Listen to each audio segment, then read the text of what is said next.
Selamat pagi, Assalamualaikum warahmatullahi wabarakatuh. Selamat berjumpa kembali dalam materi kita ya, mengenai ICT literasi. Dalam Vkon kedua ini di semester antara ini kita akan membahas tentang what is ya software and a little bit computer software development or engineering.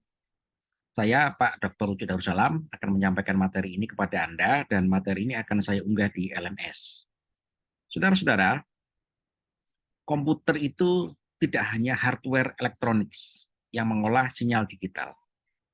Lebih dari itu, komputer itu ternyata memiliki suatu sistem, ya, suatu sistem yang meregulate, mengatur atau menggovern, ya, semua data untuk diolah, ya, dan dieksekusi oleh komputer serta bagaimana cara komputer itu mengeksekusi, ya, perintah dan menghandling data. Itulah yang dinamakan sebagai komputer software. Jadi komputer software ini definisi secara sederhana, saudara-saudara, ya, merupakan ya, kumpulan daripada set of instruction, kumpulan daripada perintah, kumpulan daripada perintah-perintah, ya, untuk mengolah data, ya, di mana perintah ini diberikan kepada siapa? Perintah ini diberikan kepada komputer. Ya, komputer itu apa? Komputer itu adalah ya kan, suatu unit terintegrasi kan dari beberapa macam structure atau device ya kan, untuk mengolah data-data yang dimiliki. Bagaimana cara mengolah data ya kan, dan bagaimana hasilnya itu adalah diatur oleh namanya software seperti itu ya. Jadi software itu merupakan cara kerja komputer ya kan berdasarkan perancangan untuk menghasilkan data yang diinginkan. Saudara-saudara, software itu bisa dikatakan merupakan sebagai suatu prosedur yang konsisten, ya, suatu prosedur yang diatur dari awal hingga akhir, ya, yang itu berjalan secara kontinu terus menerus, ya. Dan software ini, saudara-saudara, bisa dikategorikan menjadi beberapa hal, ya kan. Ada software aplikasi, ya, seperti yang Anda gunakan, ya kan. Anda menggunakan MS Word, menggunakan Excel, itu adalah aplikasi, ya, aplikasi ya yang itu langsung tertuju kepada user secara langsung atau digunakan untuk memenuhi kebutuhan user secara langsung. Kemudian juga ada middleware, ya. Middleware ini bertugas untuk distribusi sistem, ya, mendistribusikan data atau sistem. Yaitu adalah middleware ini fungsinya adalah control, ya, control and coordinate, ya kan, data-data yang didistribusikan atau sistem yang didelegasikan. Kemudian juga ada software programming language, ya. Software programming language ini ya merupakan sintak dan semantik, ya. Jadi komputer itu bisa kita rancang ya kan untuk melaksanakan atau menerjemahkan perintah kita ya kan menggunakan yang namanya programming language, ya. Programming language ini banyak sekali ya, seperti Anda menggunakan apa itu merancang bahasa C++, ya. Anda merancang website, ya, Anda membuat suatu pemrograman under ini ya, under Linux, ya kan, atau juga under bahasa-bahasa middleware pemrograman yang lain, ya, untuk membuat satu aplikasi-aplikasi sederhana kan itu bisa menggunakan namanya programming language, ya. Zaman saya dulu, saudara-saudara, programming language ini masih berbasis bahasa Pascal, ya, Pascal, Delphi, Turbo, Delphi dan seterusnya, ya. C juga berkembang, ya, C, ya, kemudian Turbo C, kemudian C++, ya kan, kemudian seterusnya sampai menjadi suatu bahasa aplikasi. Kemudian sistem software, ya, sistem software ini adalah operating system yang sudah kita ketahui ya, yang umum adalah Windows, kemudian juga ada operating system untuk komputer-komputer yang bersifat open source, ya kan, seperti Linux, ya, dan lain-lain, ya, atau juga operating system untuk keperluan-keperluan teknikal, ya kan, menggunakan bahasa Unix, ya, itu adalah sistem software, ya, mengatur cara kerja device komputer, ya. Sistem software ini, saudara-saudara, ini adalah mengatur semua device, ya, semua device-device itu diatur oleh sistem software ini, ya. Bagaimana komputer itu bisa mengakses memori secara random, ya, kepada RAM, ya kan, bagaimana di RAM ini diberikan kepada itu memori main memory, ya, atau hard disk ya. Kemudian bagaimana sistem ini gitu kan didisplaykan di VGA card ya, didisplaykan di monitor ya atau di display kan dan seterusnya ya. Kemudian bagaimana data ini didistribusikan ya kan melalui suatu jaringan ya. Inilah tugasnya daripada sistem software atau operating system. Kemudian juga ada testware ya. Jadi testware ini merupakan paket software ya kan untuk mengetes hardware ya. Testware ini biasanya kan satu paket dengan operating system ya, tapi juga boleh dipisahkan ya. Kemudian juga ada device driver ya. Device driver ini saudara-saudara merupakan control part ya, control part dari komponen komputer ya. Jadi device driver ini merupakan structure daripada software ya yang mengidentifikasi dan mengatur cara kerja daripada unit-unit pelengkap atau device komputer. Sebagai contoh adalah VGA card ya. Anda punya VGA card, Anda punya VGA printer card ya, Anda punya card-card yang lain. Card-card ini di dalamnya ada softwarenya ya yang harus di-running dengan softwarenya. Supaya apa? Supaya integrasi dengan operating system. Sehingga operating system bisa mengakses, mengendalikan ya. Kenapa? Karena ada protokol pemrograman yang berlaku di situ ya. Jadi device driver ini kan merupakan bisa dikatakan sebagai pintu gerbang ya, sebagai pemrograman yang mengatur pintu gerbang ya kan bagi operating system untuk mengontrol, mengendalikan device ya. Seperti VGA card ya, printer card ya, atau juga LAN card ya dan lain-lain seperti itu. Kemudian juga ada programming tool ya. Programming tool ini hampir sama dengan programming language ya. Jadi bedanya dia lebih lebih object oriented seperti itu ya. Tidak hanya itu objek yang mohon maaf, tidak hanya pemrograman yang bersifat katakanlah raw ya atau sangat basic sekali seperti itu. Saudara-saudara, software ya kan itu bisa dikatakan sebagai hubungan antara hardware sampai ke user ya. Dari hardware ini dikendalikan operating system ya. Operating system ini di running oleh di request oleh aplikasi ya. Sehingga software ini dari hardware sampai ke user ini merupakan running daripada suatu software ya. Jadi itu yang mana yang paling mengendalikan perintah kita ya kepada hardware itu sebetulnya adalah user ya. Anda saat ini menggunakan aplikasi MS Word ya kan, itu artinya kan the main proses ya kan, saat Anda menggunakan MS Word itu adalah Anda memerintahkan via MS Word ya kan untuk mengendalikan aplikasi, operating system sampai hardware ya. Walaupun ya kan komputer itu sudah dinyalakan sebelumnya kan dengan operating system. Sebagai contoh Windows atau yang lain juga seperti itu. Kemudian saudara-saudara, software ini memang berkembang ya.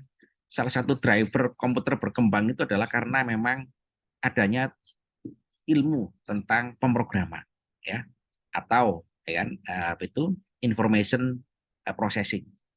Jadi generasi awal komputer itu berkembang didorong oleh yang namanya teori perhitungan bilangan ya atau angka. Teori perhitungan bilangan ini ya ternyata merupakan suatu cikal bakal algoritma ya.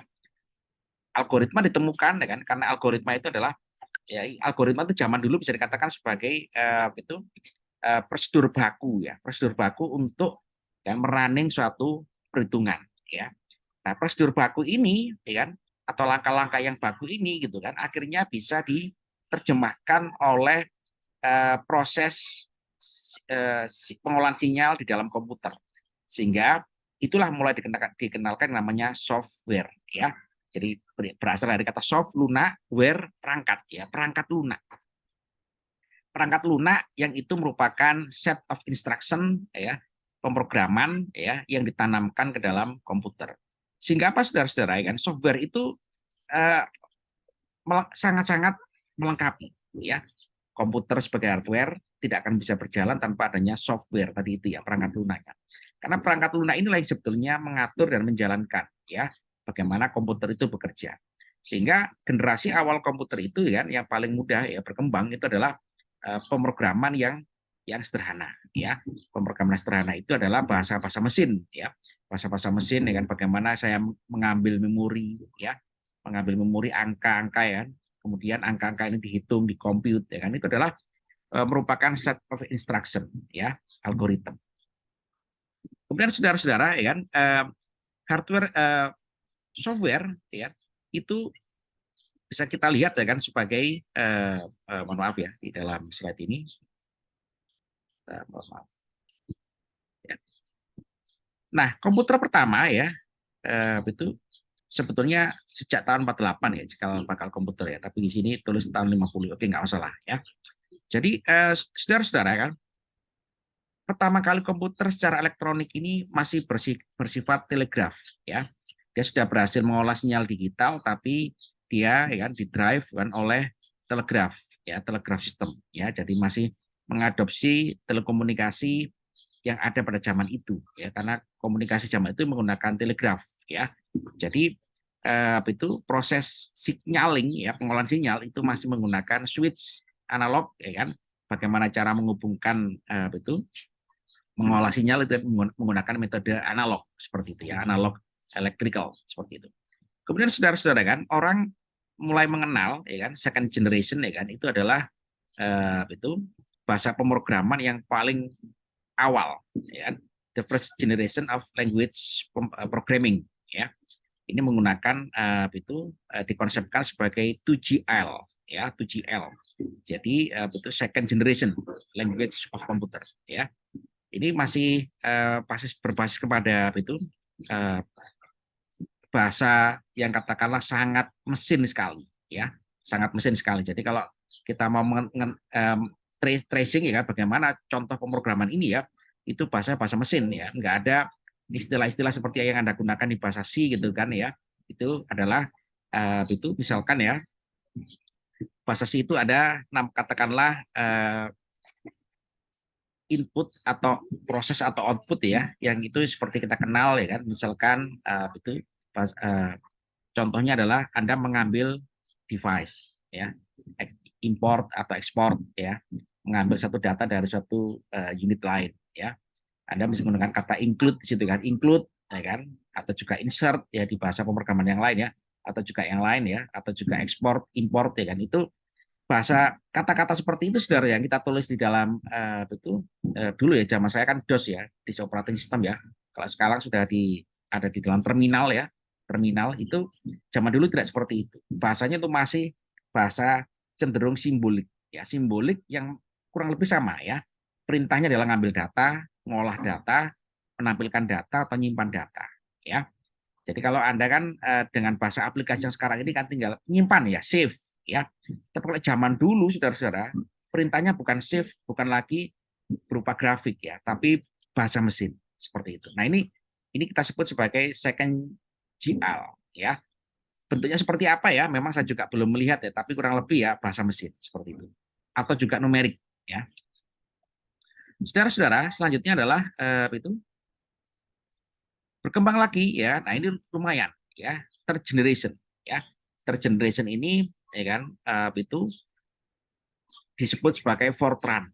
Ya, Fortran itu tahun 50 sampai 6 sampai tahun 70-an, bahkan juga 80-an itu mendominasi Fortran ya. Fortran ini gitu kan merupakan singkatan dari Formula Translation ya. Formula Translation didevelop oleh IBM ya kan. Kenapa kok namanya cenderung formula atau rumus ya? Karena memang komputer zaman itu lebih banyak difungsikan sebagai kalkulator ya, penghitung numerik ya, penghitung numerik ya.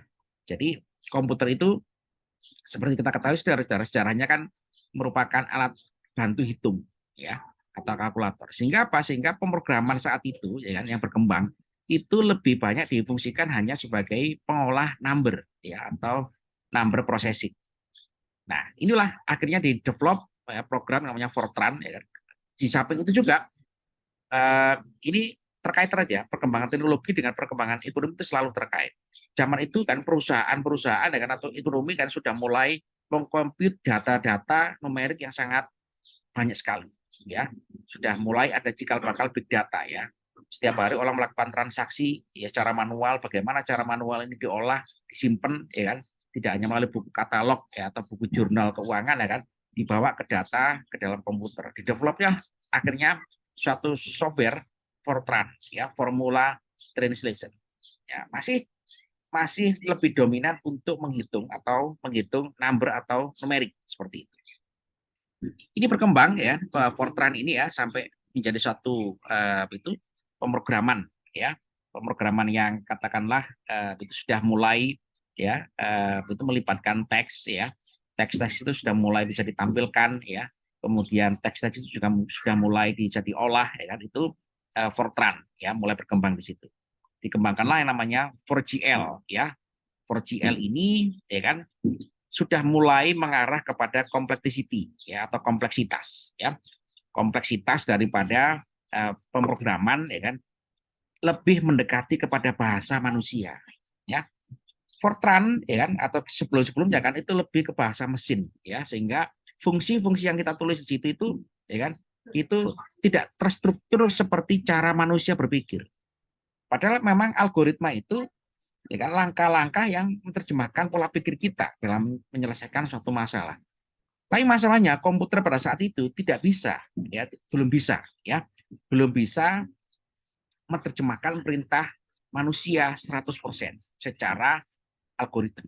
Nah, di dalam ilmu pemrograman selanjutnya ini saudara-saudara ya, ini bahasa pemrograman generasi keempat ya, itu sudah mulai bahasa manusia atau pola pikir manusia itu sudah mulai bisa bersatu dengan komputer.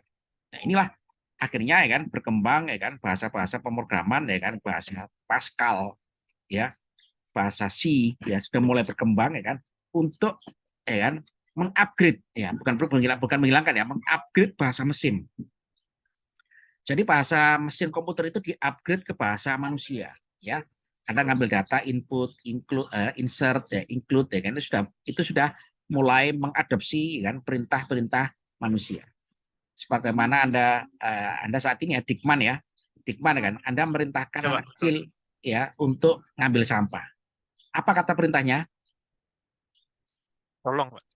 Nah, atau ambil gitu ya, ambilkan. Iya, tolong ambil. Atau tolong ya, tolong pasti ya mannernya ya, mannernya itu tolong ya. Tapi bahasa langsungnya kan ambilkan. Nah, itu ya. Ya. Itu mulai sudah diterjemahkan oleh fourth generation ini ya menjadi ya bentuk import input ya, menampilkan ya kan ekspor ya kan, ekspor kemudian diterjemahkan lagi menjadi display atau storage atau seterusnya ya. Jadi bahasa keempat ini saudara-saudara lebih human ya, tidak lagi bahasa numerik atau bahasa mesin ya. Sehingga apa ya kan komputer itu lebih bahasa pemrograman saat itu lebih terstruktur ya, terstruktur dan sistematis ya, lebih mendekati bisa menerjemahkan pola pikir manusia ya. Misalkan ya kan untuk mengambil sampah ya, apa yang harus dilakukan mengambil sampah gitu kan, satu gitu kan mengidentifikasi jenis-jenis sampah. Jenis-jenis sampah sudah identifikasi, plastik itu kemudian organik, kemudian dipisahkan mana yang organik sama yang plastik. Setelah terpisah apa yang dilakukan? Nah, seterusnya sampai di sampah itu disimpan ya. Nah, itu adalah lebih mengarah kepada cara manusia itu menyelesaikan masalah ya. Jadi bahasa fourth generation ini kuncinya adalah ya kan ada 3 kunci ya. Yang paling utama adalah menggunakan bahasa yang lebih mendekati human ya, tidak lagi bahasa mesin ya. Kemudian sudah mulai sistematis cara kerjanya ya, input proses output. Nah, gitu ya, dia sudah mulai tertata betul input proses output ya. Nah, kemudian itu lebih human ya, lebih manusiawi seperti itu. Saudara-saudara, itu mana ini? Jadi software ini pada akhirnya ya di dalam komputer itu hanya ada 3 yang paling berperan ya. Jadi sampai detik ini gitu perkembangan software ya, sampai di era artificial intelligence itu pada akhirnya kan cuma ada 3 yang itu major class ya, atau 3 kelompok utama ya. Sistem software, programming software, dan application software ya. Jadi nanti kalau Anda tugas akhir kan Anda itu di mana kira-kira ya? Sistem software, programming software, ataukah application software ya. Kalau anak informatika ya kan itu lebih dekat ke sistem software sama programming software ya. Kalau anak sistem informasi lebih dekat ke application software ya. Jadi usahakan kalau Anda nanti betul tugas akhir ya, Anda kira-kira areanya dekat kemana sesuai dengan bidang studi Anda ya. Nah ini saudara-saudara ya, itu sistem software ya kan, operating system ya. Jadi operating system ini adalah nyawanya daripada komputer seperti kita ketahui ya. Dia mengatur device, driver, operating system, server, utility kan. Kemudian juga Windows system ya atau grafis system ya. Windowing system ini adalah itu konsol atau juga grafik ya kan untuk menampilkan bagaimana itu display atau grafis itu ditampilkan sebagai salah satu representasi komputer ini sedang melakukan apa atau human interface workingnya seperti apa ya seperti itu. Programming software saudara-saudara yang paling penting adalah yang paling penting ini adalah compiler, debugger, interpreter, linker, text editor ya. Anda menggunakan C++ ya kan itu ini ada semua ini compiler ya. Compiler ini ya kan menerjemahkan bahasa kita ya kan menjadi bahasa yang di running oleh mesin ya. Ya bahasa dia interface ya kan, interface untuk dari bahasa teks menjadi bahasa mesin ya. Debugger ya, debugger ini kan untuk mengetrace gitu kan daripada input proses output ya. Ada nggak yang salah kira-kira dari programming yang dirancang atau algoritma yang dirancang di dalam programming software ini ya. Interpreter ya, interpreter ini ya itu menafsirkan ya atau merepresentasikan ya perintah itu di setiap perintah sintak itu diinterpretasi ya dalam berbagai bentuk representasi yang ada di dalam komputer ya. Bisa alfanumerik ya, bisa heksadesimal ya atau juga bisa bit ya, information ya. Linker ya, linker ini ya koneksi antar komputer ya kan antar device atau antar unit ya antar peripheral ya. Text editor otomatis ya sebagai running kita ya sebagai konsul kita bekerja ya dari mengolah input proses output ya sampai ke fungsi-fungsi yang kita disediakan atau kita desain satu fungsi sendiri seperti itu ya. Ada pertanyaan Dikman? Belum. Ya oke. Masih Nah belum. terakhir application software ya application software ini ya memang itu software yang didesain khusus untuk memenuhi kebutuhan user ya. Ya, contohnya adalah internet browser ya, bisnis software ya, CAD, computer aided design ya kan untuk desain-desain itu grafis ya, database ya, decision making software, educational software ya kan sampai image software ya kan, mathematical software ya kan dan seterusnya ya, sampai bahkan juga word processing yang kita gunakan ya. Nah, inilah itu cikal bakal daripada software ya, ilmu software engineering ya. Jadi itu berkembanglah yang namanya ya kan ilmu mengenai software engineering menjadi ilmu tersendiri ya melengkapi body of knowledge computer science and technology ya. Jadi akhirnya apa kan bahasa pemrograman itu menjadi ilmu sendiri ya. Ilmu sendiri ya yang berusaha untuk mengoptimalkan ya kan running proses di dalam komputer atau juga handling data ya kan atau juga mengolah data ya. Nah, jadi saudara-saudara kan ini sangat penting bagi kita ya agar kita semakin menguasai ilmu komputer itu ya dengan cara apa ya dengan cara menguasai software-software yang mutakhir ya. Software yang mutakhir saat ini lebih cenderung kepada teknologi big data ya, cloud computing ya, kemudian artificial intelligence. Jadi pemrograman yang kita lakukan saat ini ya itu lebih terintegrasi dengan jaringan ya, mobile computing ya, mobile itu software ya. Jadi melibatkan berbagai macam disiplin ilmu ya, yang tidak hanya ilmu matematik ya, tapi juga di situ ilmu statistik ya, ilmu-ilmu yang lain itu terintegrasi di situ. Kenapa? Karena software kita ini kan lebih cenderung untuk kompleksitinya semakin tinggi ya, memenuhi kebutuhan user. Ya, oke ya. Oke, ada pertanyaan Dikman? Sudah cukup jelas. Ya, oke ya. Kalau tidak ada kan, nanti ini saya unggah di YouTube ya untuk Anda akses ya. Ya, Pak. Ya, Oke, nanti kita diskusi di LMS ya Dikman ya. Iya, iya Pak, siap. Oke, Diskusi. terima kasih Dikman. Selamat pagi ya, selamat Ya, sama-sama Pak. beraktivitas. Ya, Pagi Assalamualaikum Pak. warahmatullahi wabarakatuh. Sama-sama.